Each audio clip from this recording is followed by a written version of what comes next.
दीपस्तंभ परिवार सामाजिक संस्थेवर भरभरून प्रेम करणारे सन्माननीय देशकर साहेब यांच्याकडनं चिवडा, त्याचप्रमाणे सन्माननीय आदरणीय धुमाळ साहेब यांच्याकडनं लाडू, श्री कोटकर मॅडमकडनं स्टेशनरी साहित्य आणि साड्या असं सगळ्या वस्तू घेऊन आज आम्ही दिवाळीच्या दिवशी भंडारा जिल्ह्यातील कारधा या गावी पोचलो. या गावातील एकेरी पालक असलेल्या विद्यार्थ्यांसोबत आम्ही मनसोक्त गप्पा करून त्यांना साहित्य देऊन त्यांच्याशी आम्ही त्यांच्या भावी जीवनाबद्दल मार्गदर्शन केले.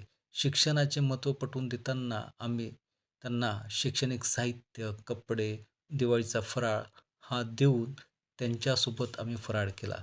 या भागात राहणारे एकेरी पालक असणाऱ्या महिलांना नवीन साड्या देऊन त्यांच्यासोबत दिवाळीचा सण साजरा करण्यात आला. एक दिवा मानवतेचा लावण्याचा आम्ही प्रयत्न केला.